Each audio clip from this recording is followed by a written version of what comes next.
हम आप लोग को एक तीज गीत सुनाती हूँ। मेरा गीत अच्छा लगे तो प्लीज सब्सक्राइब करें, लाइक करें और कमेंट करके बताएं कैसा लगा। जैसे चंदवा के संग में चंदनिया रहे, जैसे सूरज के संग में किरनिया रहे, जैसे चंदवा के संग में चंदनिया रहे, जैसे सूरज के संग में किरनिया रहे, वसही सजना के संगई सजनिया रहे, वसही सजना के संगई सजनिया रहे। सदा मतवा पे रखिया तू हाथ भोला जी, कबो छूटे ना बलम जी के साथ भोला जी, कबो छूटे ना बलम जी के साथ भोला जी। गौरा के संग जैसे बानी रवा दानी, गौरा के संग जैसे बानी रवा दानी, वसही रही हमहू दोनों परानी, वसही रही हमहू दोनों परानी। रहे नैया जुड़ल दिन रात भोला, कभो छूटे ना बलम जी के साथ भोला। रहे नैया जुड़ल दिन रात भोला, कभो छूटे ना बलम जी के साथ भोला, कबो छूटे ना बलम जी के साथ भोला। अजरे अमर करिया तीज की बरतिया, अजरे अमर करिया तीज की बरतिया, जुग जुग जिए बाबा हमरो संगतिया, जुग जुग जिए बाबा हमरो संगतिया। लागल खुशियन के लागे बारात भोला, लागल खुशियन के लागे बारात भोला, कबो छूटे ना बलम जी के साथ भोला, कबो छूटे ना बलम जी के साथ भोला। जैसे चंदवा के संग में चंदनिया रहे, जैसे सूरज के संग में किरनिया रहे, वसही सजना के संगई सजनिया रहे, वसही सजना के संगई सजनिया रहे।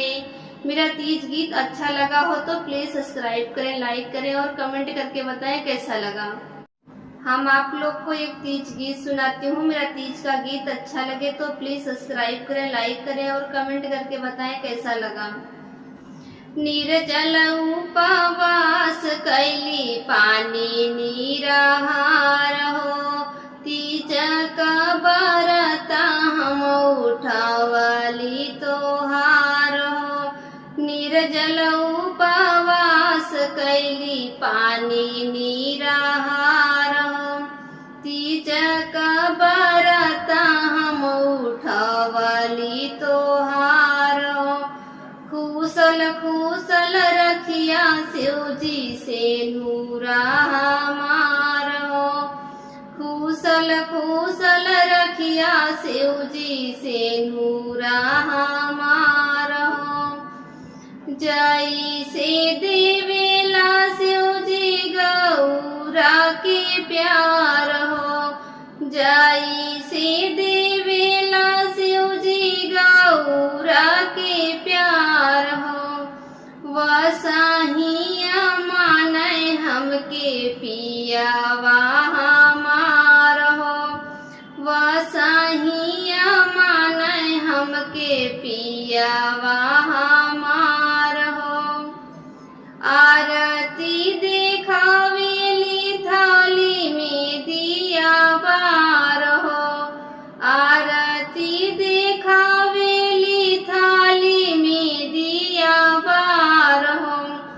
असाही बनल रहे हमर परिवार हो,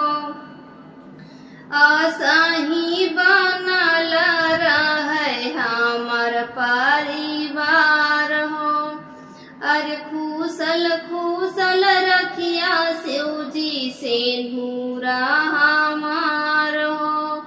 खुशल खुशल रखिया शिव जी से नूरा हमार हो।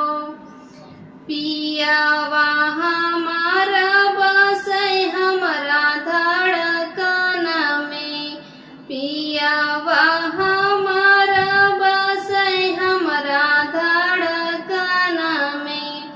हमर संसार बाटे उनका चरण में, हमर संसार बाटे उनका चरण में।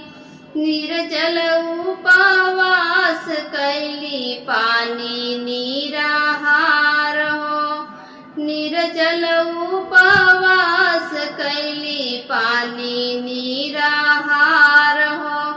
खुशल खुशल रखिया शिव जी से नूरा हमार हो। खुशल खुशल रखिया शिव जी से नूरा हमार हो।